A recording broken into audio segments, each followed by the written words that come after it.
الله الرحمن الرحيم رب اشرح لي صدري ويسر لي أمري واحلل عقدة من لساني يفقهوا قولي. الحمد لله وحده والصلاة والسلام على من لا نبي بعده وعلى آله وأصحابه الذين أوفوا عهده. أما بعد فأعوذ بالله من الشيطان الرجيم. بسم الله الرحمن الرحيم. ما كان محمد أبا أحد من رجالكم ولكن رسول الله وخاتم النبيين وكان الله بكل شيء عليما. صدق الله العظيم وصدق رسوله النبي الكريم الأمين. إن الله وملائكته يصلون على النبي يا أيها الذين آمنوا صلوا عليه وسلموا تسليما. الصلاة والسلام عليك يا سيدي يا رسول الله وعلى آلك وأصحابك يا حبيب الله. مولاي صل وسلم دائما أبدا على حبيبك خير الخلق كلهم منزه عن شريك في محاسنه فجوهر الحسن فيه غير منقسم. يا أكرم الخلق مالي من ألوذ به سواك عند حلول الحادث العممي. رب صل وسلم دائما أبدا على حبيبك خير الخلق كلهم. اللہ تبارک و تعالی جل جلالہ وعم نوالہ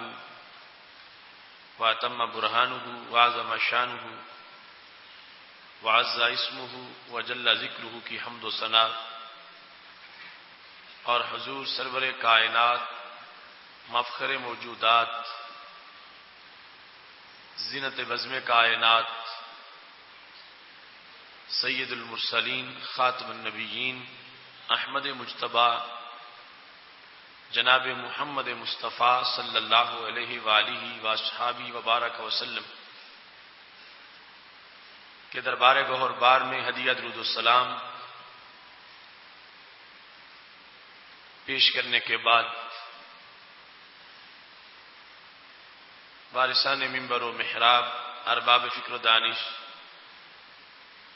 نہایت ہی معزز و محتشم حضرات و خواتین، رب ذوالجلال کے فضل اور توفیق سے ادارہ صراط مستقیم پاکستان کے زیر اہتمام ہم سب کو 15ویں سالانہ فہم دین کورس میں شرکت کی سعادت حاصل ہو رہی ہے۔ آج ہماری گفتگو کا موضوع ہے تحفظ ختم نبوت میں علماء اہل سنت کا کردار۔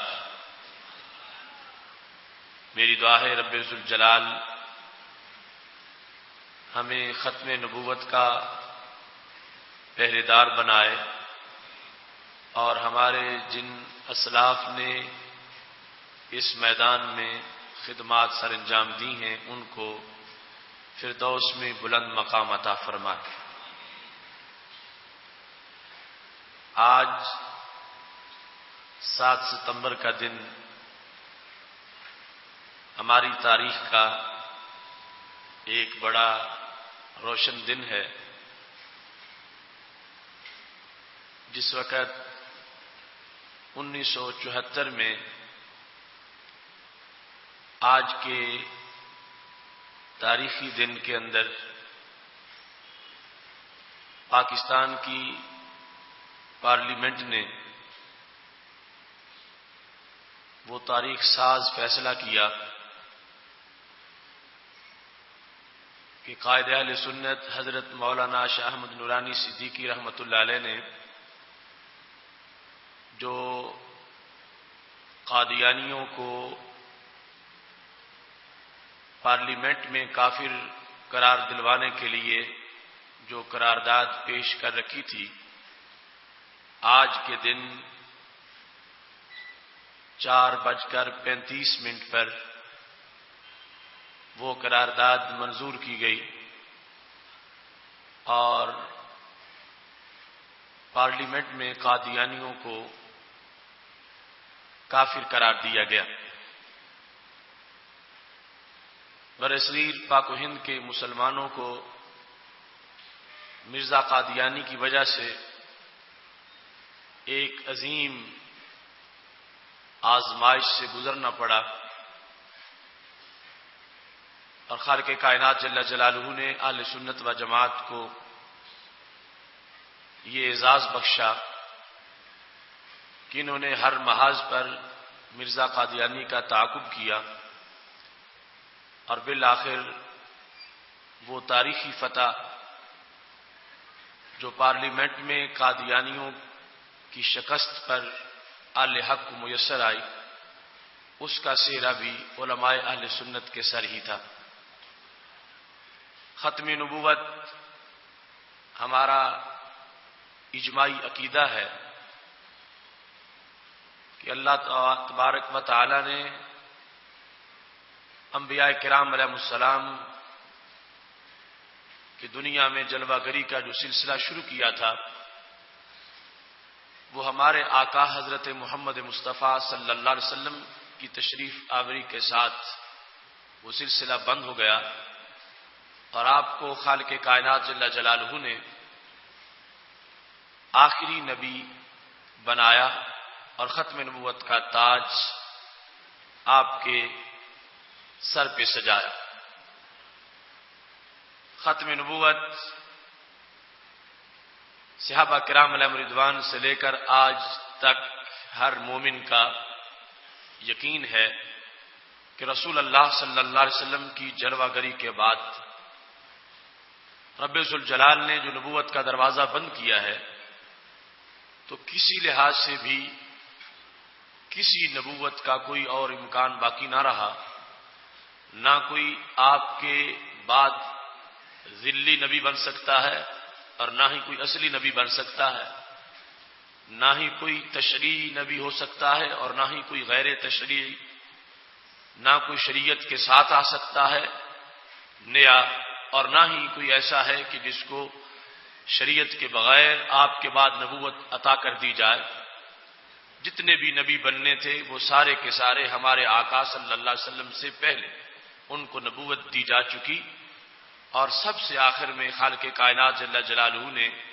ہمارے محبوب حضرت محمد مصطفیٰ صلی اللہ علیہ وسلم کو اس دنیا میں مبعوث فرمایا۔ اس عقیدے کی حفاظت کا اولین محاذ جنگ یمامہ ہے، جس وقت حضرت سیدنا صدیق اکبر رضی اللہ تعالی عنہ کے عہد میں صحابہ کرام علیہم رضوان نے مسیلمہ کذاب کے خلاف بھرپور حملہ کیا، اور اس کے 40,000 حواریوں کے خلاف فیصلہ کن اقدام کرتے ہوئے ختم نبوت کا جھنڈا بلند کرنے کے لیے اتنی بڑی قربانیاں پیش کی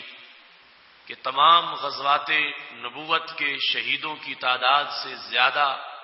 وہ تعداد ہے جو جنگ یمامہ میں ختم نبوت پر پہرا دیتے ہوئے جن لوگوں نے جام شہادت نوش کیا تھا۔ ہر دور میں ختم نبوت پر مسلم امہ کے بیٹے اپنی جانیں نچھاور کرتے رہے،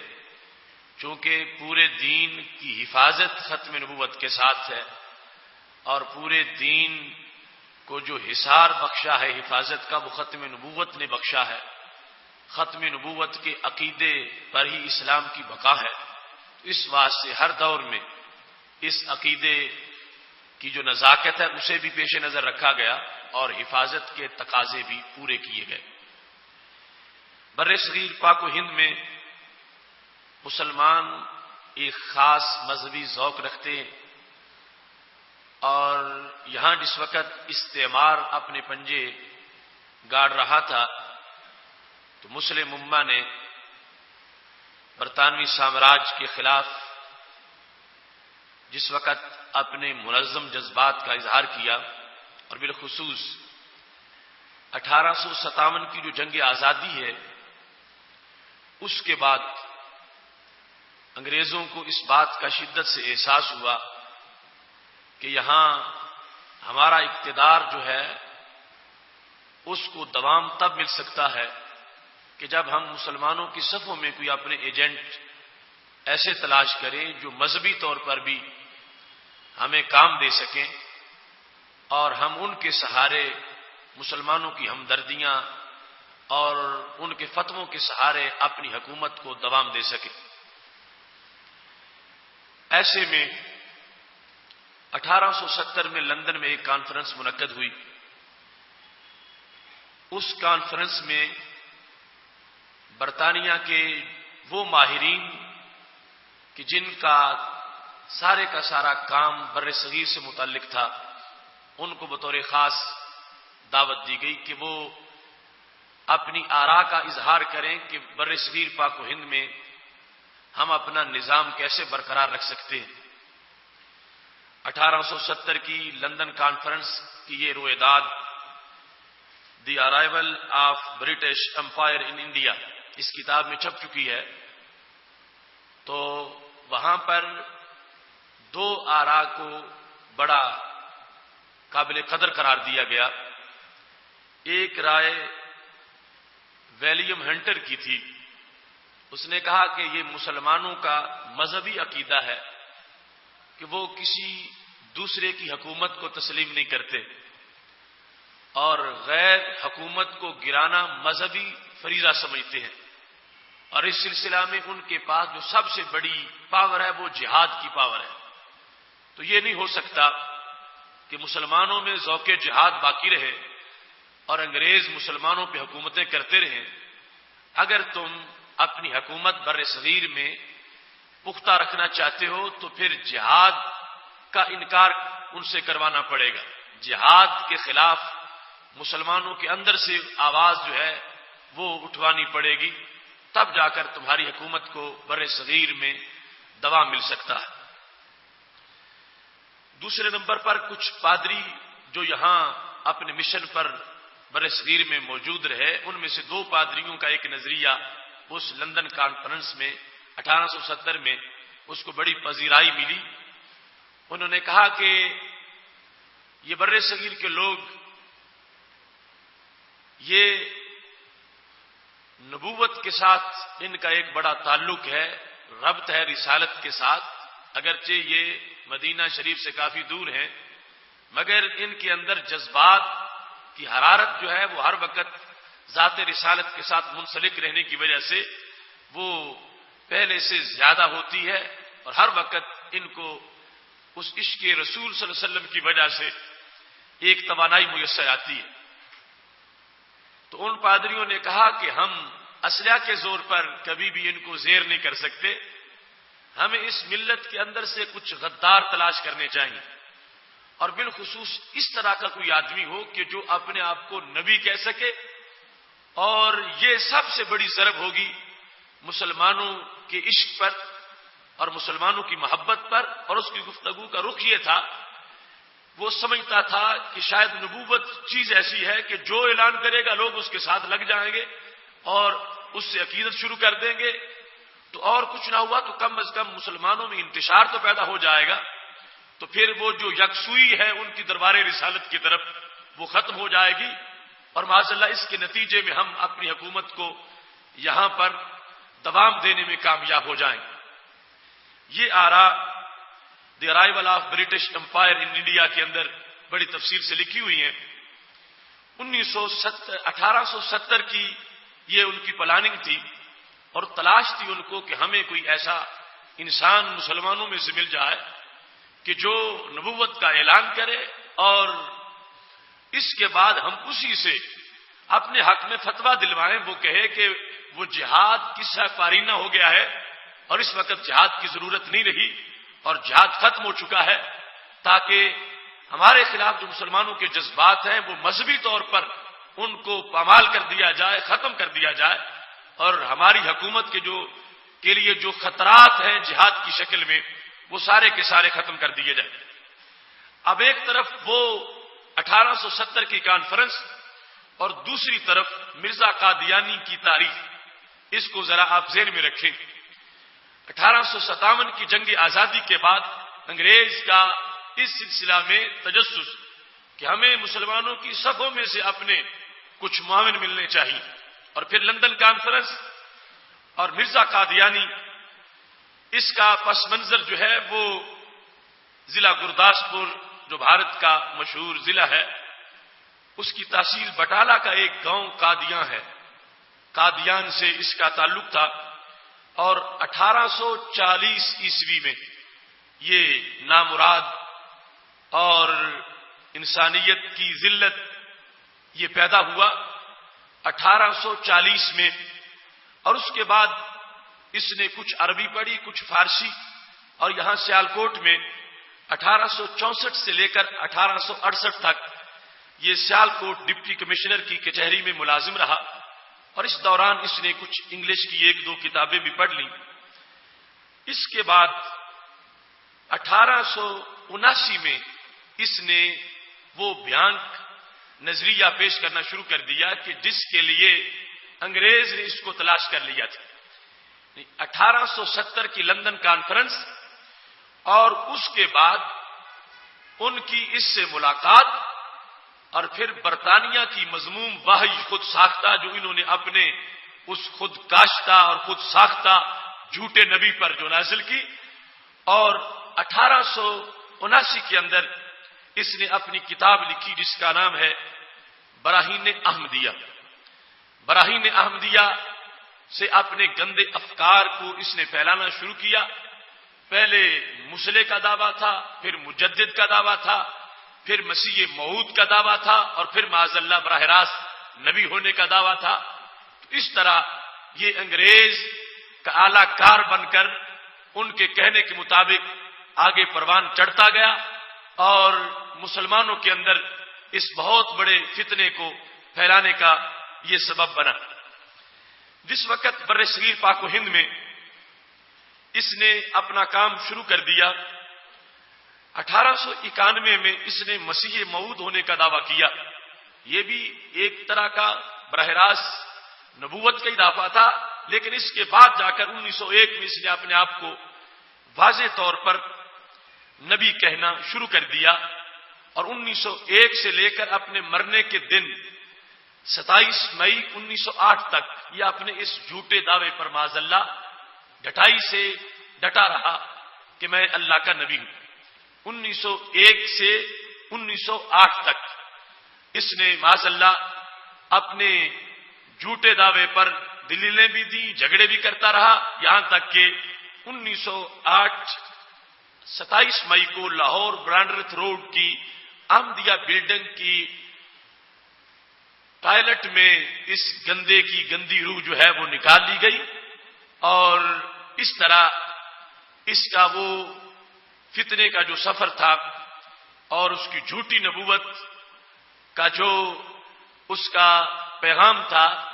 وہ ٹوائلٹ کے اندر اس کا انجام ہوا، اور رسوائی کی موت مرتا ہوا اس دنیا سے رخصت ہوا۔ اس دوران جب یہ فتنہ چل چکا تھا اور اٹھ رہا تھا، علماء حق اپنی ذمہ داری سے غافل نہ تھے، اور انہوں نے شروع سے ہی اس کا تعاقب کیا۔ اس سلسلہ میں سب سے پہلا نام اور سب سے بڑا نام میرے امام مجدد دین و ملت حضرت امام احمد رضا خان فاضل بریلوی رحمۃ اللہ علیہ کا ہے، کہ جنہوں نے دیگر فتاوی کے علاوہ مستقل طور پر 5 کتابیں مرزا کے رد میں لکھی، اور اس طرح اس کی جھوٹی نبوت کے جو تار تھے ان کو توڑ کے رکھ دیا، اور اتنے قاہرہ دلائل سے رسول اللہ صلی اللہ علیہ وسلم کی نبوت اور ختم نبوت کا اعلان کیا کہ آج تک ختم نبوت کے لٹریچر میں سب سے جو اساسی لٹریچر ہے وہ حضرت امام احمد رضا خان فاضل بریلوی رحمۃ اللہ علیہ کا ہے۔ اس کی تھوڑی سی تفصیل میں ابھی بعد میں کرتا ہوں۔ انہی کے ساتھ پنجاب کی سرزمین کے وہ عظیم شیخ جن کو سیدنا پیر میر علی شاہ صاحب گولڑوی رحمۃ اللہ علیہ کہا جاتا ہے، انہوں نے اس سلسلہ میں بھرپور کردار ادا کیا، اور یہ اللہ کا قدرت کا نظام ہے۔ یعنی ایک طرف 1857 میں وہ جنگ آزادی کے حالات اور بعد میں انگریزوں کی طرف سے مرزا کی تلاش، دوسری طرف رب ذوالجلال نے 1857 سے ایک سال پہلے 1856 میں بر صغیر پاک و ہند میں دو شخصیات کو پیدا کیا کہ جنہوں نے آگے چل کے مرزا کو ناکوں چنے چبوائے اور ختم نبوت پہ پہرا دیا۔ ایک شخصیت کا نام امام احمد رضا فاضل بریلوی ہے اور دوسری شخصیت حضرت پیر میر علی شاہ صاحب گولڈوی ہے۔ رب ذوالجلال نے علماء اہل سنت کو اس سلسلہ میں جو بیداری عطا کی، سینکڑوں ہزاروں تصانیف کی گئیں اور امت کو بیدار کیا گیا۔ اعلی حضرت فاضل بریلوی کے لخت جگر حضرت مولانا حامد رضا بریلوی رحمۃ اللہ علیہ اس میدان میں کسی سے پیچھے نہ تھے۔ حضرت پیر سید جماعت علی شاہ رحمۃ اللہ علیہ کا کردار بھی بڑا اعلیٰ کردار ہے۔ حضرت مولانا غلام دستگیر قصوری صاحب اور حضرت مولانا پروفیسر محمد الیاس برنی صاحب، مولانا سید حبیب ایڈیٹر روزنامہ سیاست، اور حضرت مولانا محمد عالم آسی امرتسری، مولانا نواب الدین رمداسی، مولانا کرم الدین دبیر اور مولانا نظام الدین ملتانی اور مولانا مرتضی احمد میکش اور صاحبزادہ سید فیض الحسن شاہ صاحب، حضرت مولانا پیر سید دیدار علی شاہ صاحب محدث الوری، حضرت مولانا ابو الحسنات محمد احمد قادری صاحب، سفیر اسلام حضرت شاہ عبد العلیم میرٹھی، حضرت مولانا محمد عمر اشروی، حافظ الحدیث حضرت پیر سید محمد جلال الدین شاہ صاحب، حضرت مولانا محمد نور اللہ بصیر پوری، حضرت علامہ شیخ القرآن محمد عبد الغفور ہزاروی صاحب، حضرت مولانا محمد بخش مسلم، حضرت مولانا خلیل احمد قادری صاحب، حضرت مولانا سید محمود احمد رضوی صاحب، حضرت علامہ سید احمد سعید شاہ صاحب کاظمی، حضرت علامہ مولانا محمد عبد الستار قاضی صاحب، اور حضرت قائد اہل سنت مولانا شاہ احمد نورانی صدیقی کے ہمراہ ہزاروں مشائخ اور علماء اہل سنت اور لاکھوں کروڑوں عوام تھے جنہوں نے یہ تاریخی سفر بڑی محنت سے طے کیا، اور بالآخر آج کے دن 7 ستمبر 1974 کو رب ذوالجلال نے بر صغیر کے مسلمانوں کی اس تحریک کو کامیابی عطا فرمائی، اور اس پارلیمنٹ کے اس عظیم فیصلے کی روشنی میں قادیانیوں کو، جو شرعی طور پر تو ویسے ہی کافر اور مرتد تھے، پارلیمنٹ کی زبان میں بھی ان کو غیر مسلم اقلیت قرار دیا، اور اس طرح ہزاروں شہداء کا خون رنگ لایا، اور رب ذوالجلال نے رسول اللہ صلی اللہ علیہ وسلم کے عشاق کو کامیابی سے ہمکنار فرمایا۔ یہ ایک خاکہ ہے، ان میں ہر نام کے ساتھ ہزاروں نام ہیں، مجاہدین ہیں، مبلغین ہیں، محدثین ہیں، مدرسین ہیں، مصنفین ہیں، وکلاء ہیں، دیگر مختلف طبقات کے لوگ ہیں، اور مختلف تحریکات ہیں جن کا ابھی آگے میں انشاءاللہ ذکر کروں گا۔ لیکن اس ابتدائی گفتگو میں تاریخی حوالے سے یہ بات آپ کے سامنے رکھنا چاہتا ہوں، بے وجہ تو نہیں چمن کی تباہیاں، کچھ باغباں ہیں برق و شرر سے ملے ہوئے۔ وہ قادیانی جس کو یقیناً انگریز نے پالا تھا اور انگریز نے تیار کیا تھا، مگر اس کو تلاش تھی کہ مجھے کچھ لوگوں کی آراء مل جائیں جن کو میں پیش کر کے اپنی جھوٹی نبوت کا دروازہ کھول سکوں۔ ایسے میں اس کو سب سے زیادہ جس چیز نے سپورٹ کیا وہ دارالعلوم دیوبند کے بانی قاسم نانوتوی کی کتاب تحذیر الناس ہے، کہ جس میں تحذیر الناس کے اندر بانی دارالعلوم دیوبند نے یہ کہا کہ رسول اللہ صلی اللہ علیہ وسلم کے خاتم النبیین ہونے کا یہ مطلب نہیں ہے کہ آپ زمانے کے لحاظ سے آخری نبی ہیں۔ خاتم النبیین ہونے کا معنی یہ ہے کہ آپ اصلی نبی ہیں اور باقی سارے آپ کا سایہ ہیں۔ بطور فرض اگر کوئی شخص آج نبوت کا دعویٰ کر دے اور یہ کہے کہ میں اصلی نبی نہیں ہوں، اصلی نبی حضرت محمد مصطفیٰ صلی اللہ علیہ وسلم ہے اور میں ان کا سایہ ہوں، تو قاسم نانوتوی نے کہا رسول اللہ صلی اللہ علیہ وسلم کی ختم نبوت میں کوئی فرق نہیں پڑے گا۔ تو وہ امت کا اجماعی عقیدہ جو تھا کہ کہ خاتم النبیین کا معنی ہے زمانے کے لحاظ سے آخری نبی، اور آپ کے بعد کسی کو نبوت نہیں دی جا سکتی، اس معنی کو بدل کے جب آخری نبی کا معنی اصلی نبی کیا گیا، اور پھر یہ گنجائش دے دی گئی کہ اگر اب بھی کوئی بندہ یہ کہے کہ میں نبی ہوں اور صرف یہ ہے کہ میں اصلی نبی نہیں ہوں، میں نبی علیہ السلام کا سایہ ہوں، تو کہا کہ ختم نبوت میں معاذ اللہ کوئی فرق نہیں پڑے گا، سرکار کی ختم نبوت اسی طرح رہے گی۔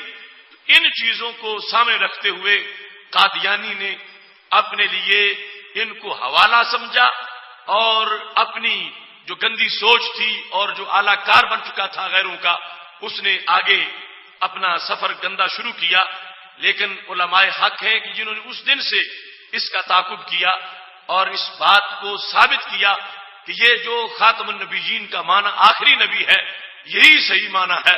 اور اسی پر امت کا اتفاق ہے، اور اگر اس کا انکار کر دیا جائے گا تو ختم نبوت کا انکار ہو جائے گا، اور پھر نئے جھوٹے نبی جو ہیں ان کے لیے گنجائش بن جائے گی۔ اسی بنیاد پر جس وقت 1974 میں پارلیمنٹ میں مناظرہ ہوا تھا، اور اس وقت جو مرزا ناصر تھا اس کو پارلیمنٹ میں بلایا گیا اور ان کیمرہ اجلاس ہوا، اس نے اپنی دلیل کے طور پر جس کتاب کو پیش کیا وہ یہ تحذیر الناس تھی، جو بانی دارالعلوم دیوبند کی لکھی ہوئی کتاب تھی۔ اس نے کہا کہ یہ میرے سامنے تمہاری کتاب ہے، اور یہ لکھا ہے قاسم نانوتوی نے کہ اگر کوئی بندہ کہے کہ میں نبی ہوں اور صرف یہ ہے کہ میں اصلی نبی نہیں ہوں، میں نبی علیہ السلام کا سایہ ہوں، تو سید عالم صلی اللہ علیہ وسلم کی ختم نبوت میں کوئی فرق نہیں پڑے گا۔ تو مرزا قادیانی نے کوئی نیا کام نہیں کیا، اسی کے مطابق تو اس نے اعلان کیا ہے۔ تو یہ اہل سنت کی غیرت اور اہل سنت کی قیادت تھی کہ قائد اہل سنت مولانا شاہ نورانی صدیقی رحمۃ اللہ علیہ نے کہا کہ مرزا ناصر یہ جس بات تم کر رہے ہو ہمارے نزدیک اس کا بھی تمہارے جیسا حکم ہے۔ ہم اس ایمان والے ہیں کہ جس میں ختم نبوت کا معنی آخری نبی ہے، اور کسی لحاظ سے بھی کوئی کسی نبی کا تصور ہی نہیں ہے، نہ کوئی نبی علیہ السلام کے نبوت کے بعد کوئی ذلی نبی ہو سکتا ہے، نہ کوئی اصلی نبی ہو سکتا ہے۔ لہذا ہمارے سامنے اگر دلیل پیش کرنی ہے تو پھر اس بندے کی دلیل پیش کرو جس کا اپنا ایمان صحیح ہو اور جس کا اپنا عقیدہ صحیح ہو۔ اگر ایسی کوئی کتاب تمہارے پاس موجود نہیں ہے تو تحذیر الناس کو ہمارے سامنے بطور دلیل نہیں پیش کیا جا سکتا، اس واسطے کہ ہم اس کے مصنف کے جو اپنا ایمان ہے اس کے بارے میں اس کا حکم تمہارے جیسا سمجھتے ہیں۔ تو یہ نقطہ تھا کہ جس پر مرزا ناصر کو مبہوت ہونا پڑا، اور دوسرے طبقے کے لوگ جو مولانا شاہ نورانی صدیقی کے ساتھ بیٹھے ہوئے تھے وہ مشکور ہوئے۔ باقاعدہ مفتی محمود اس کے بارے میں یہ ہے کہ چوما مولانا شاہ نورانی کی داڑھی کو اور کہا کہ اگرچہ تم نے ہمارے اکابر میں سے ایک کے بارے میں یہ سخت لفظ بولے ہیں، مگر آج اس جملے کے سوا کوئی جواب نہ تھا، اور یہ جواب آپ ہی دے سکتے تھے کہ قاسم نانوتوی کا بھی ہمارے نزدیک وہی مقام ہے جو تمہارا مقام ہے۔ اگر ہمارے سامنے کوئی دلیل پیش کرنا چاہتے ہو تو کسی مسلمان مسلم کی دلیل پیش کرو۔ تو رب ذوالجلال نے اس وقت بھی اہل سنت کو قیادت عطا فرمائی، اور پھر آگے جا کے یہ میٹنگ جو تھی یہ 7 اگست کو ہوئی تھی، جس میں مرزا ناصر کو قائد اہل سنت نے مبعوث کیا، اور پارلیمنٹ کے اندر پھر وہ معجزہ بھی نظر آیا رسول اللہ صلی اللہ علیہ وسلم کا کہ پارلیمنٹ جو کہ اس کی چھت اور پورا وہ ایئر پروف اس کا نظام ہے، تو ایک گندگی کا پلندہ اس چھت سے اندر داخل ہوا، اور جہاں وہ مرزا ناصر بیٹھا تھا وہاں آ کے وہ گندگی پھٹ گئی، اس کے کپڑے بھی خراب ہو گئے، اس کی کتابیں بھی خراب ہو گئی، اور یہ رسول اللہ صلی اللہ علیہ وسلم کی نبوت کا اعلان تھا اور اعجاز تھا کہ جو اس ختم نبوت کا منکر ہوگا اس کی ایسے ہی رسوائی ہوگی، اور جو ختم نبوت کے حامی ہیں ان کے لیے اعزاز تھا۔ رب ذوالجلال نے آج کے دن تاریخی فتح پھر وہ عطا فرمائی، جس وقت 7 ستمبر کو پھر یہ میٹنگ ہوئی، اور اس میٹنگ میں پھر وہی قرارداد جو پہلے پیش کی جا چکی تھی اس کی تفصیلات میں آ کر پارلیمنٹ کو یہ فیصلہ کرنا پڑا، اور ختم نبوت کا نعرہ لگا، اور رب ذوالجلال نے پاکستان کے مسلمانوں کو سرخرو ہونے کا موقع عطا فرمایا۔ اس سلسلہ میں تاریخی طور پر یہ بات بڑی قابل غور ہے کہ قاسم نانوتوی کا انتقال 1879 میں ہوا، 1879 عیسوی میں،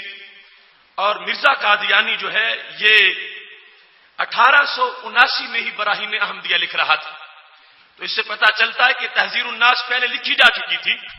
اور قاسم نانوتوی 1879 میں اس کا انتقال ہو رہا تھا، اور مرزا قادیانی 1879 میں اپنی نبوت کی معاذ اللہ جھوٹی نبوت کی داغ بیل ڈال رہا تھا، اور براہین احمدیہ کے نام سے اپنی کتاب اس منظر عام پہ لا رہا تھا۔ اس کے ساتھ ہی اس مکتبہ فکر سے رشید احمد گنگوئی 1905 میں اس کا انتقال ہوا، مگر اس کے پورے لٹریچر میں ایک جملہ بھی مرزا قادیانی کے خلاف نہیں ہے۔ اور اشرف علی تھانوی کا انتقال 1943 میں ہوا۔ 1943 تک ایک بہت بڑا مذہبی لٹریچر جس کو اشرف علی تھانوی کی طرف منسوب کیا جاتا ہے کہ یہ ان کی تصانیف ہے، مگر ان میں ایک جملہ بھی مرزا قادیانی کے خلاف نہیں ملتا، بلکہ یہاں تک کہ جب تقاضا کیا گیا تھا کہ مرزا قادیانی کے خلاف لکھو تو اشرف علی تھانوی نے کہا تھا کہ اس کے خلاف لکھنا کوئی فرض عین نہیں ہے، اور ایک مقام پر یہ کہہ دیا تھا کہ مجھے قادیانی کے کفر کی تحقیق نہیں ہے، یعنی کہاں اس کا دعویٰ اور کہاں 1943 تک کا سفر، ابھی تک اس طبقے کو مرزا قادیانی کے کفر کی بھی تحقیق نہیں ہو رہی تھی۔ اور دوسری طرف علماء اہل سنت و جماعت ہیں کہ جو ہی اس کی طرف سے قادیانی کی طرف سے آغاز ہوا ابتدائی باتوں کا، اس کے ساتھ ہی ہماری طرف سے محاسبہ شروع ہو گیا، اور اتنا شدید محاسبہ تھا کہ حضرت فاضل بریلوی رحمۃ اللہ علیہ نے اس سلسلہ میں مستقل کتابیں لکھی، اور 1879 کی براہین احمدیہ جو تھی اس کے جواب میں ہی سب سے پہلے اپنی کتابیں لے آئے، اور حضرت پیر میر علی شاہ صاحب رحمۃ اللہ علیہ نے اپنی تصانیف کا آغاز کر دیا۔ تو اس لحاظ سے ہمیں آج اس بات پر، اس تاریخی پس منظر میں جو اہل سنت کا کام ہے اس پر بھی فخر ہے کہ ہمارے اسلاف کو اللہ نے کتنی چشم بینا عطا کی ہے، اور کتنی صداقت ہے مسلک اہل سنت میں، اور کس قدر ہمارا ماضی محفوظ ہے کہ ہم نے کسی جھوٹے کے لیے کوئی گنجائش نہیں پیدا ہونے دی، اور شروع سے ہی اس انداز میں کام کیا ہے کہ جس وقت حضرت امام محمد رضا خان فاضل بریلوی رحمۃ اللہ علیہ کے پاس ایک استفتاء پہنچا، اور وہ استفتاء یہاں سے ڈیرہ غازی خان سے گیا تھا بریلی شریف میں۔ آپ سے جس وقت یہ مسئلہ پوچھا، اور مسئلہ پوچھنے والے عبد الغفور صاحب تھے ڈیرہ غازی خان کے، انہوں نے یہ کہا کہ کیا مرزا قادیانی کو مجدد کہا جا سکتا ہے؟ چلو نبی نہیں، مجدد کہا جا سکتا ہے۔ تو فتاوی رضویہ میں یہ فتویٰ موجود ہے، اعلی حضرت فاضل بریلوی رحمۃ اللہ علیہ نے یہ فرمایا، یہ ٹھیک ہے کہ ہر صدی میں مجدد ہوتا ہے، لیکن فرمانے لگے مجدد کم از کم مسلمان تو ضرور ہوتا ہے، مجدد کا مسلمان ہونا تو کم از کم ضروری ہے۔ تو کہنے لگے قادیانی کافر و مرتد، تو وہ مجدد کیسے ہو سکتا ہے؟ اعلی حضرت فاضل بریلوی رحمۃ اللہ علیہ کے فتاوی میں، اور بالخصوص جو حسام الحرمین آپ کی کتاب ہے جس پر علماء ہند نے بھی اور علماء حجاز نے بھی دستخط کیے، اس میں سر فہرست جس کا کفر بیان کیا وہ مرزا قادیانی کا کفر تھا۔ اور اس کے بعد 5 مستقل کتابیں فاضل بریلوی رحمۃ اللہ علیہ نے تحریر کی۔ دوسری طرف سے کہا جا رہا تھا کہ ہمیں ابھی تک اس کے کفر کی تحقیق ہی نہیں، بلکہ ابوالکلام آزاد مرزا قادیانی کے جنازہ پڑھنے میں شریک تھا۔ مرزا قادیانی کے جنازے کی صف میں کھڑا ہوا ابوالکلام آزاد نظر آیا، اور اس طرف اہل سنت و جماعت کی طرف سے اتنا شدید تعاقب ہے کہ اعلی حضرت فاضل بریلوی رحمۃ اللہ علیہ نے جس وقت آپ سے کسی نے ختم نبوت کے مسئلہ پر سوال کیا اور تفصیلات چاہیں، تو آپ نے کتاب لکھی جس کا نام ہے جزاء اللہ عدوہ بإبائہ ختم النبوہ، کہ دشمن خدا کے ختم نبوت کے انکار پر خدائی سزا، یہ کتاب لکھی، اور اس کتاب میں 120 حدیثیں پیش کر کے ختم نبوت کا مسئلہ واضح کیا۔ 120 حدیثیں لکھی، اور پھر جو امت کا لٹریچر تھا مسلک اور عقائد کے لحاظ سے فقہاء کی تشریحات اور محدثین کی تصریحات، ایسی 30 نصوص پیش کر کے اعلی حضرت فاضل بریلوی رحمۃ اللہ علیہ نے اپنی اس کتاب میں ختم نبوت کا وہ ذخیرہ اکٹھا کر دیا کہ جو رہتی دنیا تک ختم نبوت کے محافظوں کے لیے ایک سوغات ہے اور ایک سب سے بڑا لٹریچر ہے۔ اس کے بعد صوبہ بہار سے ایک استفتاء اعلی حضرت کے دربار میں پہنچا اور کہا گیا کہ یہ جو قرآن مجید میں ہے ما کان محمد ابا احد من رجالکم ولکن رسول اللہ و خاتم النبیین، کہ حضرت محمد مصطفیٰ صلی اللہ علیہ وسلم تم میں سے کسی مرد کے باپ نہیں ہے، لیکن وہ سارے نبیوں میں سے آخری نبی ہیں اور وہ اللہ کے رسول ہیں اور آخری نبی ہیں اور اللہ ہر چیز کا علم رکھنے والا ہے۔ تو کسی نے قادیانیوں کی طرف سے یہ شرارت کی اور کہا کہ ان نبیین میں جو الف لام ہے یہ الف لام استغراق کا نہیں ہے، یہ الف لام عہد خارجی کا ہے۔ تو مطلب کیا ہوا کہ نبی علیہ السلام ہر نبی کے بعد آنے والے نہیں، بعض نبیوں کے بعد آنے والے ہیں۔ تو جب نبی علیہ السلام بعض نبیوں کے خاتم ہیں تو مزید بعض کی گنجائش موجود ہے۔ ان نبیین کے لفظ سے پتہ چل رہا ہے کہ الف لام کی جو قسم ہے عہد خارجی کی وہ بنائیں گے تو پھر یہ ہوگا کہ کچھ نبی آپ سے پہلے ہیں، کچھ نبی آپ کے بعد بھی ہو سکتے ہیں۔ اس پر صرف الف لام کی بحث کر کے اور نبی علیہ السلام کی ختم نبوت پر حفاظت کرنے کے لیے اعلی حضرت نے دوسری کتاب لکھ ڈالی جس کا نام تھا المبین ختم النبیین۔ المبین ختم النبیین، اس کتاب کے اندر اعلی حضرت رحمۃ اللہ علیہ نے دلائل قاہرہ سے یہ ثابت کیا کہ النبیین میں جو الف لام ہے یہ استغراق کا ہے۔ استغراق کا مطلب کیا ہے کہ ہر نبی جسے نبوت ملنی تھی اسے نبوت مل چکی تھی کہ ہمارے نبی علیہ السلام دنیا پہ تشریف لائے، لہذا آپ کے خاتم النبیین ہونے کا معنی یہ نہیں ہے کہ کچھ نبیوں کے آپ خاتم ہیں، آپ کے خاتم النبیین ہونے کا معنی یہ ہے کہ ہر نبی کے آپ خاتم ہیں اور جن کو ملنی تھی آپ سے پہلے مل چکی تھی۔ آپ کو رب ذوالجلال نے سب سے آخر میں نبوت عطا فرمائی ہے، یعنی آپ کو جو اس انداز میں کہ اعلان نبوت اور دنیا میں جلوہ گری، ورنہ ہمارا عقیدہ ہے کہ رب ذوالجلال نے سب سے پہلے آپ کی روح کو نبوت کا نور عطا فرمایا ہے اور عالم ارواح میں بھی آپ کی روح نبیوں کی روحوں کی بھی قیادت فرما رہی تھی۔ اس طرح المبین ختم النبیین، اس کے اندر عموم و استغراق ثابت کرنے کے لیے اب دیکھو نا اس امام کا علم کتنا ہے کہ جس نے النبیین کے الف لام پر پوری کتاب لکھی ہے اور پوری کتاب لکھ کر یہ ثبوت دیا ہے کہ اللہ نے عشق دیا ہے، علم دیا ہے، اس کے استعمال کا طریقہ یہ ہے کہ شان رسالت پر پہرا دیا جائے گا اور ختم نبوت کا جھنڈا اپنے قلم کی نوک سے بھی بلند رکھا جائے گا۔ اس کے بعد جس وقت لوگوں میں قادیانی کی کتابیں پھیلی اور اس کے جھوٹے الہامات آنے لگے تو اعلی حضرت فاضل بریلوی رحمۃ اللہ علیہ نے اپنی تیسری مستقل کتاب لکھی، یعنی دو تو وہ ہے نا، پہلے ایک فتاوا اور حسام الحرمین جن میں اس کا کچھ رد تھا کچھ اوروں کا تھا، تین مستقل کتابیں جزاء اللہ عدوہ، المبین ختم النبیین اور اس کے بعد قہر الدیان علی مرتد بقادیان۔ یہ تیسری کتاب تھی کہ اللہ کا قہر قادیان کے مرتد پر، یعنی اس وقت بھی لفظ مرتد استعمال فرمائے۔ ہماری پارلیمنٹ کے فیصلے یہ ایک سرکاری ایک لینگویج کا اظہار تھا، ورنہ مرتد اس کو اسی وقت فاضل بریلوی رحمۃ اللہ علیہ اس کے سامنے قرار دے چکے تھے۔ اور قہر الدیان علی مرتد بقادیان، اس میں مرزا قادیانی کی وہ مغلظات اور اس کی وہ گستاخیاں جو اس نے اللہ کے نبیوں کی ہیں اور مقدس شخصیات کی ہیں اور اللہ کی جو توہینیں کی ہیں اور اس کے جو شیطانی الہامات تھے ان سب کو ذکر کر کے اعلی حضرت فاضل بریلوی رحمۃ اللہ علیہ نے مسلمانوں کے عقیدے کو محفوظ کرنے کے لیے بھرپور کردار ادا کیا۔ اس کے بعد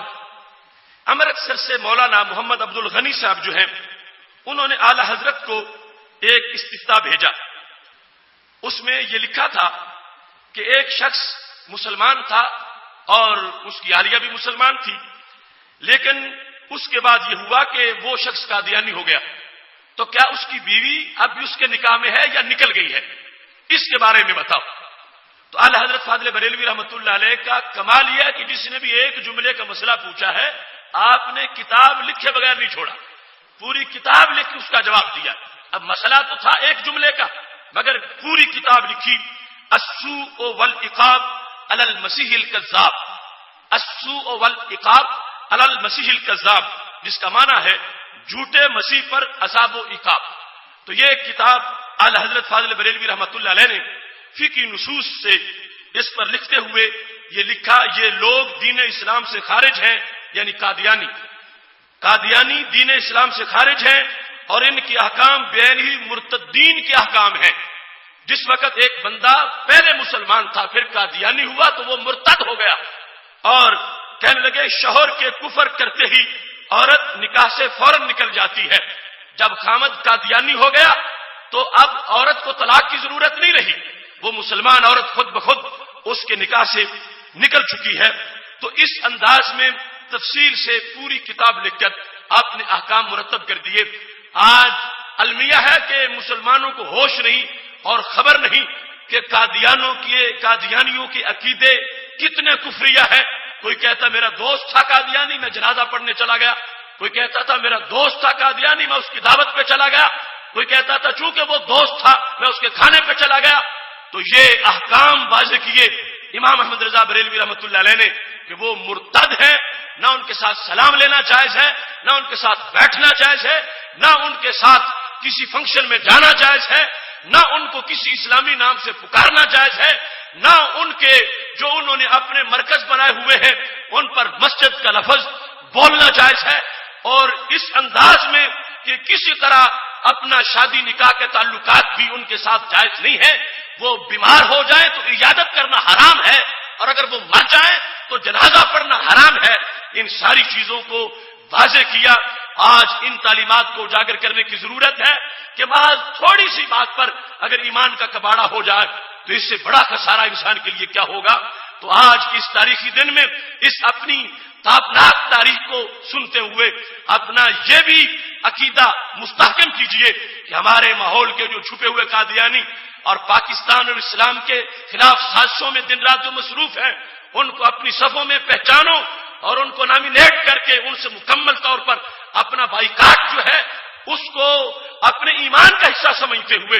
اپنے عشق کا حصہ سمجھتے ہوئے اپنے معمول میں اس کو راسخ رکھو کہ جو شخص نبی علیہ الصلوۃ والسلام کی نبوت کا غدار ہے وہ سونے کا بھی ہو ہم جوتے کی نوک پہ اس کو رکھنے والے ہیں، اور جو رسول اللہ صلی اللہ علیہ وسلم کے عشق سے سرکشی کر رہا ہے اور نبی علیہ السلام کے ہوتے ہوئے اپنی جھوٹی نبوت کے تھڑے رکھنے والے جو ہیں ان کے خلاف وار کرنے کا ایک بہترین انداز یہ بھی ہے کہ ان لوگوں سے بھرپور نفرت کرتے ہوئے اپنے آپ کو ان سے جدا رکھا جائے اور اپنی نفرتیں ہر وقت تازہ رکھی جائے ان کے بارے میں، اس واسطے کہ وہ سب سے بڑے مجرم ہیں جنہوں نے نبی علیہ الصلوۃ والسلام کی سب سے بڑی توہین کی ہے کہ سرکار کے ہوتے ہوئے پھر کی جھوٹی نبوت کا انہوں نے آگے پراپوگنڈا چلایا ہے۔ اعلی حضرت فاضل بریلوی رحمۃ اللہ علیہ کی یہ کتابیں جو چار جن کے نام میں آپ کے سامنے لے چکا، اس کے بعد شاہ میر خان قادری پہلی بھیت سے انہوں نے اعلی حضرت کو ایک سوال بھیجا اور اس میں یہ پوچھا گیا کہ وہ جو مسیح موعود ہے اس کی نشانیاں کیا ہے اور قادیانی کے دعوے کی حقیقت کیا ہے۔ اعلی حضرت فاضل بریلوی رحمۃ اللہ علیہ نے پھر پوری کتاب لکھ دی جس کا نام ہے الجزار الدیانی علی المرتد القادیانی، قادیانی مرتد پر خدا کی شمشیر برہ، یہ نام اردو میں بنتا ہے۔ یہ کتاب لکھی اور اس کتاب کے ساتھ آپ نے یہ واضح کر دیا کہ قادیانی جو حضرت عیسیٰ علیہ السلام کی حیات کا انکار کر کے خود مسیح بننا چاہتا ہے یہ جھوٹ ہے۔ حضرت عیسیٰ علیہ السلام زندہ ہیں، یقیناً ان کی جلوہ گری ہوگی، وہ ہمارے نبی علیہ السلام سے پہلے نبوت پا چکے ہیں، آپ کے بعد ان کو نبوت نہیں ملے گی، وہ پہلی نبوت کے ساتھ متصف ہیں اور آپ کی شریعت کے مبلغ بن کر دنیا میں تشریف لائیں گے، آپ کے خلیفہ کی حیثیت سے ان کی جلوہ گری ہوگی اور وہ زندہ اور تابندہ ہے اور وہ جلوہ گر ہوں گے۔ لہذا وہ قادیانی جو حیات مسیح علیہ السلام کا انکار کر کے اپنی جھوٹی نبوت کا بازار گرم کرنا چاہتا تھا، اعلی حضرت فاضل بریلوی رحمۃ اللہ علیہ نے یہاں بھی اس کا تعاقب کیا اور اس کا تعاقب کرتے ہوئے فاضل بریلوی رحمۃ اللہ علیہ نے یہ 5ویں کتاب لکھ دی اور اس سے اس مرزا کے جو کفریات تھے ان کو واضح فرما دیا۔ اس کے بعد اعلی حضرت کے فرزند ارجمند مولانا حامد رضا خان فاضل بریلوی رحمۃ اللہ علیہ نے الصارم الربانی علی اسراف القادیانی یہ کتاب لکھی اور اس میں قادیانیت کا بھرپور تعاقب کیا۔ اس کے ساتھ ساتھ جو بہت بڑا کردار ہے وہ کردار حضرت پیر میر علی شاہ صاحب رحمۃ اللہ علیہ گولڑوی کا ہے کہ جن کو رب ذوالجلال نے اس کام کے لیے یوں چنا کہ اعلی حضرت فاضل بریلوی رحمۃ اللہ علیہ کے بعد جو سب سے بھرپور کام ہے بر صغیر میں ختم نبوت کے موضوع پر اور قادیانیوں کے خلاف وہ پیر صاحب کا ہے، اور وہ اس انداز میں اس میدان میں آگے بڑھے کہ جس وقت آپ روضہ رسول صلی اللہ علیہ وسلم کی حاضری کے لیے تشریف لے گئے اور وہاں 1890 میں آپ کی ملاقات جب حضرت حاجی امداد اللہ مہاجر مکی رحمۃ اللہ علیہ سے ہوئی تو حاجی امداد اللہ مہاجر مکی کہنے لگے کہ تم یہاں زیادہ قیام نہ کرو، تم واپس پنجاب میں چلے جاؤ، وہاں ایک فتنہ پیدا ہونے والا ہے اور اس فتنے کا مقابلہ اللہ نے تمہارے حصے میں رکھا ہے۔ تو 1891 میں جس وقت قادیانی پوری اپنی سازشیں تیار کر کے اپنی نبوت کے اعلان کر رہا تھا، ادھر سے پیر صاحب مدینہ شریف سے بیٹری چارج کروا کے آ چکے تھے اور کہتے ہیں میں نے خود خواب میں دیکھا کہ میرے آقا صلی اللہ علیہ وسلم نے فرمایا کہ میرے علی شاہ ایک انسان پنجاب میں میری حدیثوں کو تعویل کی کینچی سے کاٹ رہا ہے اور تو خاموش بیٹھا ہے، اٹھ میری حدیثوں کا تحفظ کر۔ تو یہ نبی علیہ السلام کی طرف سے واضح حکم تھا اور حضرت امداد اللہ مہاجر مکی رحمۃ اللہ علیہ کی طرف سے اشارہ تھا۔ اس بنیاد پر حضرت پیر میر علی شاہ صاحب رحمۃ اللہ علیہ میدان میں اتر آئے، اور اب دیکھو دوسری طرف لوگ کہہ رہے تھے کتنے 1943 تک اشرف علی تھانوی کو قادیانی کے کفر کی تحقیق نہ ہوئی تھی، مگر ادھر پیر میر علی شاہ جو ہیں انہوں نے 1899 میں شمس الہدایہ کتاب لکھ دی اور حضرت مسیح علیہ السلام کی حیات کو ثابت کرنے کے لیے کہ ان کو زندہ اٹھایا گیا ہے، وہ زندہ ہے اور یہ قادیانی مسیح موجود نہیں ہو سکتا۔ اس بنیاد پر آپ نے فتنہ قادیانی کی سرکوبی کے لیے 1899 میں پہلا بھرپور حملہ کیا اور اس بھرپور حملے کے بعد مرزا کو چیلنج کر دیا کہ تم میری کتاب کا جواب دو، میں نے جو دلائل دیے ہیں ان میں سے کسی دلیل کا جواب دو۔ قادیانی کسی دلیل کا تو جواب نہ دے سکا مگر اس نے اپنی طرف سے مناظرے کا چیلنج کر دیا۔ جب اس کے مناظرے کا اشتہار چھپا پیر صاحب کے پاس پہنچا تو حضرت پیر میر علی شاہ صاحب رحمۃ اللہ علیہ نے اپنی طرف سے تاریخ معین کر دی، فرمانے لگے 25 اگست 1900 کو بادشاہی مسجد لاہور میں میرا اور قادیانی تیرا مناظرہ ہوگا، تو اپنی تیاری کر لے۔ لہذا وہ زمانہ جس وقت لوگ ابھی گو مگو کی پالیسی میں تھے، دوسرے طبقوں والے، اہل سنت کا جادو سر چڑھ کے بول رہا تھا اور یہ اہل سنت کے مشائخ تھے جو مرزا کو چت کرنے کے لیے میدان میں اتر چکے تھے۔ بادشاہی مسجد کی تاریخ کا اعلان ہو گیا، اشتہار چھپ گئے۔ 1900 کا وہ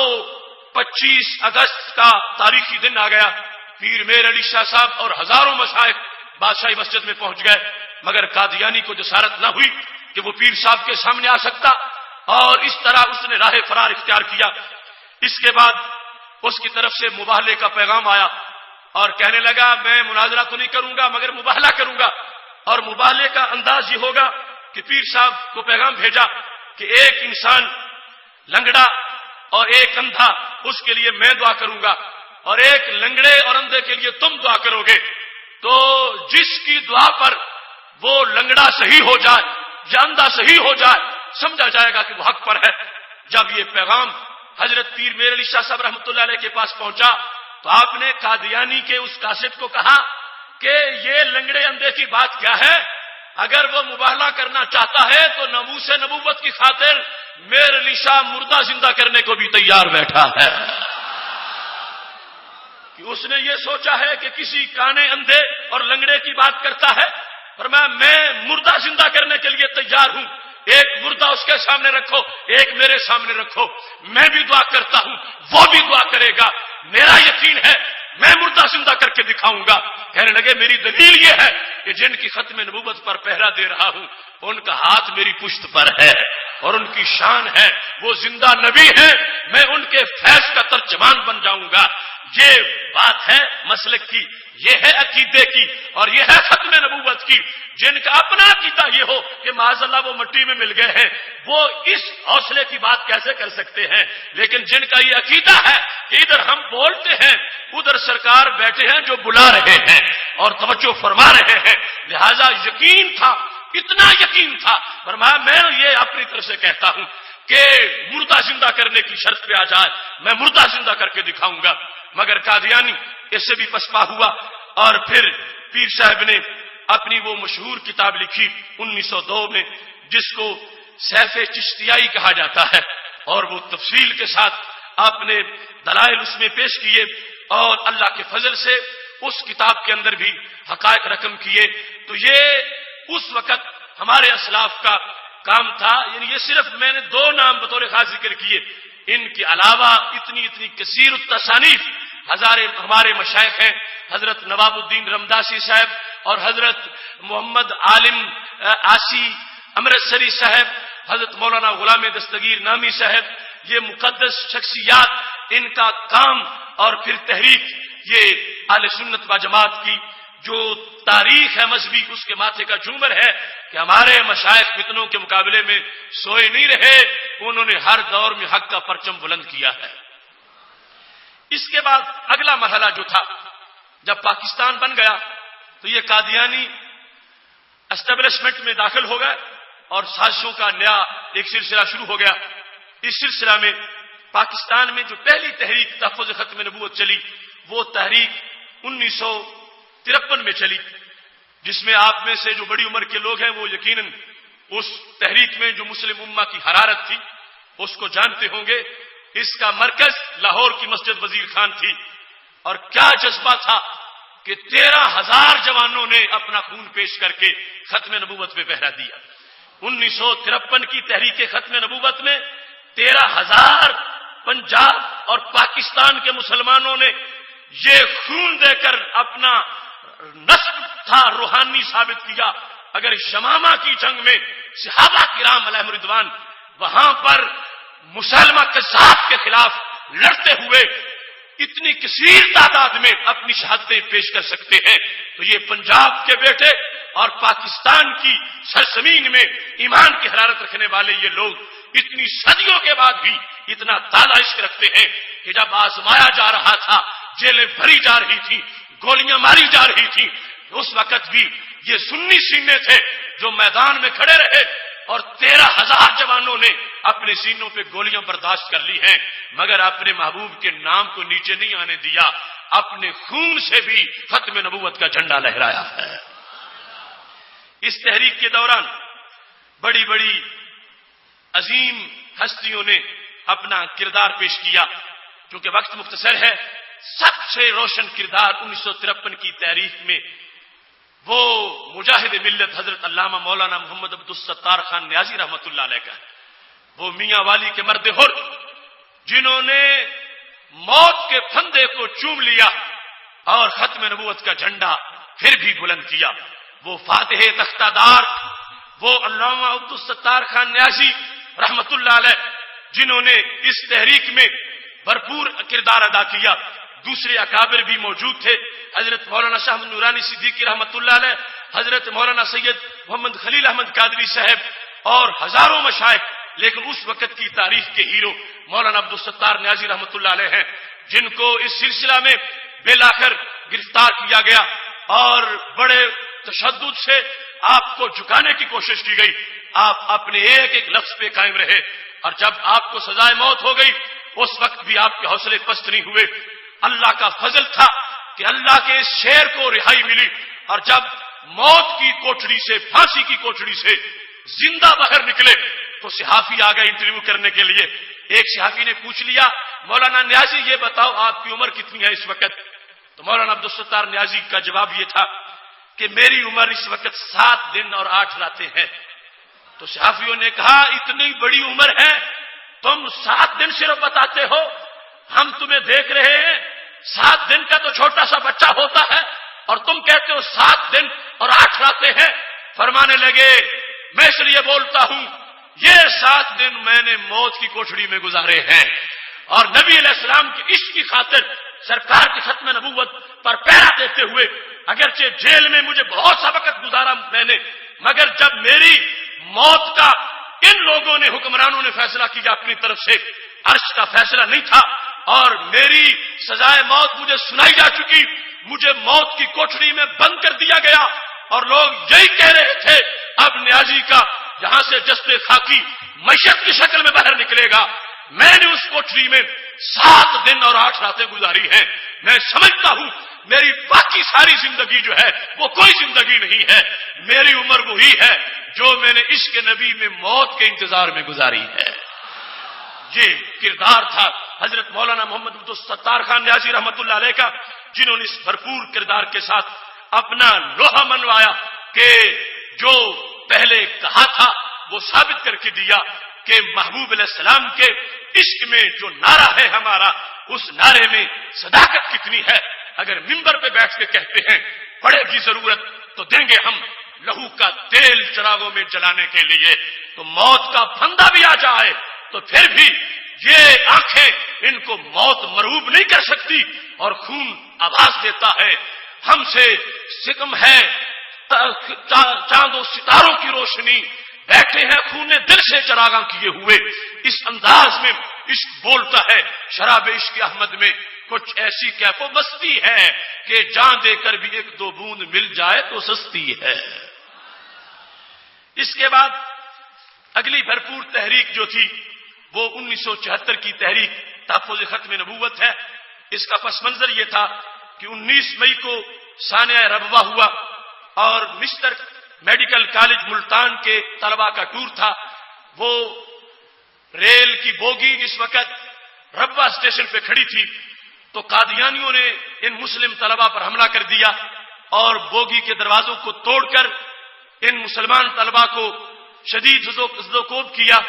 اس کے نتیجہ میں پورے ملک میں تحریک چل نکلی۔ اب یہ تحریک تھی جو فیصلہ کن تحریک ثابت ہوئی۔ اس کے بعد حضرت قائد اہل سنت مولانا شاہ نورانی صدیقی رحمت اللہ علیہ اس وقت جو ملت کی قیادت کر رہے تھے برسر میدان آ گئے۔ آپ سے پہلے بھی لوگ اسمبلیوں میں جاتے رہے، اور آپ سے پہلے مفتی محمود جیسے لوگ 2 بار اسمبلی میں جا چکے تھے، مگر پارلیمنٹ کے فلور پر قادیانیت کے خلاف ایک جملہ بھی کسی کو نصیب نہ ہوا۔ ویسے بھی این سعادت بزور بازولے تا نہ بخشت خدائے بخشندہ، اللہ کا فضل ہوتا ہے تو یہ سعادت میسر آتی ہے۔ لہذا 1974 کی وہ پارلیمنٹ جس میں ایک لبرل سا انسان اور سوشلزم کا حامی بھٹو وزیر اعظم بن کے بیٹھا تھا، اور اس کے اندر جو لوگ تھے ولی خان جیسے آزاد خیال اور بالکل دنیا دار جیسے لوگ وہاں موجود تھے، مگر اس ایک مرد حق پرست شاہ احمد نورانی صدیقی کی روحانیت کا اثر تھا کہ آپ نے پارلیمنٹ سے وہ کام کروایا جو مفتی فتوے کی مسند پہ بیٹھ کے کرتے ہیں، اور روئے زمین پر یہ پہلا فیصلہ تھا کسی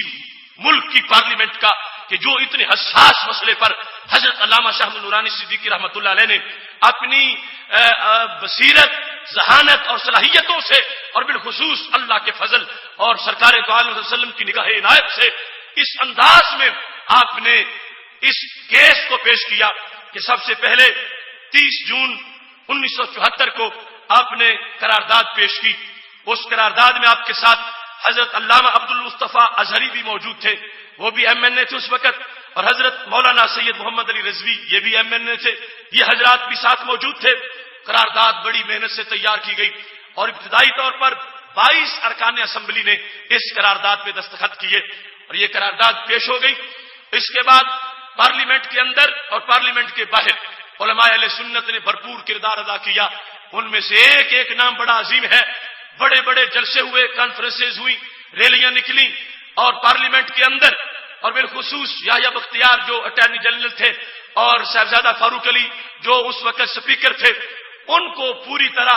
حضرت قائد اہل سنت رحمت اللہ علیہ نے بریف کیا، یہاں تک کہ بھٹو جو اس بات کے قریب نہیں آ رہا تھا کہ قادیانی تو میرے ووٹر ہیں، میں ان کو کیسے ذلیل کرنے کے لیے اپنی پارلیمنٹ پر یہ داغ لگا لوں کہ مجھ جیسا بندہ جو لبرل سوچ کا مالک ہے وہ خالص مذہبی مسئلے پر آ جائے جو کہ مدرسوں اور مسجدوں کے مسئلے ہیں، میں پارلیمنٹ میں ان کو نہیں پیش ہونے دوں گا۔ تو علامہ شاہ نورانی صدیقی رحمۃ اللہ علیہ کا زور استدلال تھا، جس کے سامنے بھٹو مرحوم کو سرنگو ہونا پڑا۔ مولانا شاہ نورانی کہنے لگے، بھٹو تم اس وقت اس ملک کے وزیر اعظم ہو، مجھے اس بات کا جواب دو، اگر تمہارے ہوتے ہوئے اسلام آباد میں کوئی شخص اپنی کرسی رکھ لے اور کہے میں بھی اس ملک کا وزیر اعظم ہوں، بتاؤ تمہارا اس کے بارے میں تبصرہ کیا ہوگا، کیا سمجھو گے؟ تو بھٹو کہنے لگے میں یہی سمجھوں گا کہ یا تو وہ بندہ پاگل ہے اور یا پھر میرا باغی ہے، دو ہی باتیں ہو سکتی ہیں۔ تو علامہ شاہ نورانی صدیقی کہنے لگے تم سمجھتے ہو کہ میں چونکہ وزیر اعظم ہوں، میرے ہوتے ہوئے جو وزیر اعظم کہلائے یا پاگل ہے یا غدار ہے؟ تو فرمانے لگے بھٹو تیری کرسی چھوٹی سی ہے اور نبیوں کے نبی کی کرسی بڑی اونچی ہے، اگر تیری کرسی کے ہوتے ہوئے دوسری کرسی کو رکھ لے تو وہ پاگل قرار پائے یا غدار قرار پائے، اور حضرت محمد مصطفیٰ صلی اللہ علیہ وسلم کے تخت نبوت پر بیٹھے ہوئے اور تاجدار نبوت ہوتے ہوئے کوئی دوسری جگہ اپنی کرسی نبوت کی رکھ لے اور جھوٹی نبوت کا اعلان کر دے، اور بھٹو تم ٹال دو مسئلہ کہ یہ پارلیمنٹ کا مسئلہ نہیں، یہ مسجد کا مسئلہ ہے، اگر تیرے وزیر اعظم ہونے کے لحاظ سے یہ مسئلہ پارلیمنٹ کا ہے تو پھر آپ بھی بات اس کو تسلیم کرو کہ یہ مسلمانوں کی پارلیمنٹ ہے اور اس میں یہ مسئلہ اٹھایا جائے گا۔ یہ ذہانت تھی اور قائد اہل سنت رحمۃ اللہ علیہ کی کہ بھٹو کو یہ موقف تسلیم کرنا پڑا، اور بالخصوص آج کے دن مسلمانوں کو وہ عزت ملی کہ قادیانیوں کے خلاف وہ قرارداد اسمبلی میں اتفاق رائے سے مکمل کامیاب ہو گئی۔ وہ تشم شامل حضرات، اس سلسلہ میں جس انداز میں حضرت قائد اہل سنت رحمۃ اللہ علیہ نے اپنا کام آگے بڑھایا اور اس پر کوشش کی، آپ نے خود ایک انٹرویو میں بتایا، فرمانے لگے ہم نے عبد الولی خان کے سامنے جب قرارداد رکھی تو ایسے لوگ جو برائے نام مسلمان ہیں، پتہ ہی نہیں بلوچ، اور وہ جو کہتے ہیں کہ ہم نے صرف سونگا ہے اسلام کو، اب ان کو اس مسئلے کی نزاکت کا پتہ کیا ہو، اور پھر بالخصوص جو رابطے ہیں قادیانیوں کے ایسے لوگوں کے ساتھ، سارے اپنی اپنی طرف سے قادیانی پوری مشینری اور ان کے بیرونی آقا سب متحد ہو چکے تھے کہ قرارداد یا تو پیش نہیں ہونے دیں گے یا پیش ہو گئی تو منظور نہیں ہونے دیں گے، یہاں تک کہ حضرت قائد اہل سنت رحمۃ اللہ علیہ کو پیسوں میں تولنے کے لیے لاہور کا احمدی گروپ اور لاہوری گروپ یہ قادیانی بہت بڑی پیشکش کرنے کے لیے جب انہوں نے قائد اہل سنت سے رابطہ کیا کہ اتنی خطیر رقم ہم دیتے ہیں، آپ چپ ہو جائیں تو باقی کسی میں طاقت نہیں ہے جو اسمبلی پر ہمیں کافر دلوا سکے، تو آپ کچھ دنوں کے لیے چپ ہو جائیں، تو آپ فرمانے لگے میں نے اپنی جان کا نذرانہ دربار مصطفیٰ میں پیش کیا ہوا ہے اور سودا وہاں کیا ہوا ہے، اور جو وہاں کی چمک ہے اس کے مقابلے میں تمہارے پیسوں کی کوئی حیثیت نہیں ہے، تمہیں جرأت کیسی ہوئی میرے ساتھ یہ بات کرنے کی؟ فرمایا میری زندگی کی آخری سانس تک میں ختم نبوت کا جھنڈا بلند کروں گا اور قادیانیوں کے خلاف اپنا جہاد جاری رکھوں گا۔ ایسے میں آپ نے انٹرویو میں یہ بتایا کہ جس وقت ہم یہ قرارداد پیش کر رہے تھے، قرارداد کے سلسلہ میں عبد الولی خان کے سامنے میں نے جب قرارداد رکھی تو اس نے صرف اس وجہ سے کہ نورانی نے یہ کہا ہے پڑھے بغیر دستخط کر دیے، اور جس وقت غوث بخش فزنجو کے سامنے میں نے قرارداد رکھی، وہ خاص ایک دنیا دار انسان ہے، پتہ نہیں کہ قرارداد کا متن کیا ہے، ٹیکسٹ کیا ہے، اس کے تقاضے کیا ہے، اس کے آگے اثرات کیا ہوں گے۔ غوث بخش فزنجو نے قلم نکالا، دستخط کر دیے کہ چونکہ نورانی قرارداد لے آئے ہیں تو یہ قرارداد بھی نورانی ہے، اس پر دستخط کر دیے۔ لیکن علامہ شاہ نورانی نے افسوس سے کہا دو مولوی تھے کہ جن سے میں نے بارہا کہا کہ اس پر دستخط کرو، ایک کا نام تو غلام غوث تھا مگر ویسے عقیدے میں دشمن غوث تھا، غلام غوث ہزاروی اور مولوی عبد الحکیم، یہ دونوں دوسرے مکتبہ فکر کے لوگ پارلیمنٹ میں اس وقت موجود تھے، ایم این اے تھے، مگر اس سعادت سے محروم رہے۔ اس قرارداد پہ دستخط کی توفیق ان لوگوں کو نہ ہوئی۔ یہ سنہری کردار اہل سنت و جماعت کا ہے، پہلے بھی پارلیمنٹ میں لوگ جاتے رہے، اس وقت بھی اور لوگ موجود تھے، مگر جن کو اللہ نے یہ سیر عطا فرمایا وہ قائد اہل سنت مولانا شاہ نورانی صدیقی رحمۃ اللہ علیہ ہے۔ اور یہ کوئی عجیب بات نہیں ہے آپ صدیقی ہیں، حضرت سیدنا صدیق اکبر رضی اللہ تعالیٰ عنہ کی اولاد سے، اور پہلا مارکا جو ختم نبوت کا تھا وہ حضرت صدیق اکبر نے سر فرمایا تھا۔ وہ مسیلمہ کذاب کے خلاف یمامہ کی جو جنگ تھی اس میں حضرت سیدنا صدیق اکبر رضی اللہ تعالی عنہ اس وقت امیر المومنین تھے اور ختم نبوت پہ پہرا دیا جا رہا تھا۔ انہی کی ذریت میں یہ فرزند صدیوں بعد برصغیر پاک و ہند میں جس وقت اس مسلمہ کذاب کے خلاف یہ مسلمہ پنجاب پیدا ہوا تو حضرت مولانا شاہ نورانی صدیقی رحمت اللہ علیہ نے اس محاذ میں بھرپور کردار ادا کرتے ہوئے آج کے اس دن کو ہماری تاریخ کا تاریخی دن بنا دیا۔ آج کے اس دن کو اللہ کے فضل سے عظمتوں سے معمور کر دیا اور اپنی ان صلاحیتوں سے اللہ کی دی ہوئی توفیق سے اس انداز میں یہ کیس پیش کیا کہ آج کا دن تھا، سڑکیں اسلام آباد کی بھری ہوئی تھی، گرمی تھی، حبس کا ماحول تھا، اس شاخ باہر کھڑے تھے کہ اندر اب کیا ہوتا ہے، کیونکہ ایک طرف پورلی وہ مشینری ہے، برطانیہ کا اثر و رسوخ ہے، جنہوں نے خود کاشتہ پودا اپنا کانٹے دار جھاڑی وہ قادیانی لگایا ہوا تھا اور اس کی نبوت کے محافظ بنے ہوئے تھے، اور دوسری طرف مدینہ والا کے یہ غلام تھے۔ لوگ اسلام آباد میں منتظر ہیں کہ اب پتہ نہیں کیا بنتا ہے۔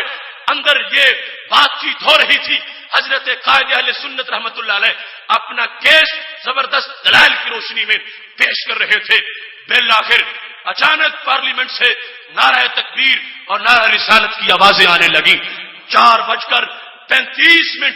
آج یعنی سہ پیر 4:35 پر جس وقت یہ قرارداد منظور ہوئی، حضرت قائد اہل سنت رحمت اللہ علیہ اور اسلامیہ نے پاکستان نے رب کا شکر ادا کیا کہ وہ تحریک جو کئی سالوں سے جاری تھی رب ذوالجلال نے اس کو اپنے بہت بڑے ثمرات عطا فرما دیے۔ اس واسطے آج کا دن یہ ہماری اس روشن تاریخ کا دن ہے۔ اس اپنی تاریخ کو جاننا اور اس سے واقف ہونا یہ بھی بڑا لازم ہے، اور یہ بھی ضروری ہے کہ جب اسلاف ان کا کردار ایسا ہے تو ہمیں ان کے نقش قدم پر چلتے ہوئے آج اس امانت پر پہرا دینا ہے۔ انہوں نے اپنی ڈیوٹی اچھے طریقے سے نبھائی ہے اور اس میں کمال کیا ہے۔ اس کے بعد آج ذمہ داری ہمارے کندھوں پر ہے۔ اگر ہم غافل ہوئے ہمیں تاریخ معاف نہیں کرے گی، کیونکہ وہ قادیانی ان کے لیے یہ پہلا ان پر حملہ تھا، یہ آخری بات نہیں تھی۔ یہاں تک کہ حضرت قائد اہل سنت رحمت اللہ علیہ سے یہ کہا گیا تھا کہ یہ جو غیر مسلم اقلیت ہے اس سے ایک سٹیپ آگے بھی ہے، وہ پارلیمنٹ سے ان کو مرتد قرار دیا جائے۔ ایک ہوتا ہے نان مسلم، ایک ہوتا ہے ناٹ مسلم، تو یہ ناٹ مسلم ہے کیونکہ پہلے مسلمان تھے پھر کلمہ چھوڑا، تو یہ اقلیتوں کی طرح کے نہیں، یہ مرتد ہیں، ان کو ختم کرنا لازم ہے۔ تو قائد اہل سنت کہنے لگے ہاں یہی ہمارا موقف ہے، مگر یہ پہلا سٹیپ ہے، اس سے اگلا سٹیپ یہ ہوگا کہ جس میں ارتداد کا جو قانون ہے وہ پاس کروایا جائے گا۔ لیکن یہ دیکھیے کہ کتنی سازشیں ہیں اور کتنے خفیہ ہاتھ ہیں۔ اس کے بعد پھر ہر موقع پر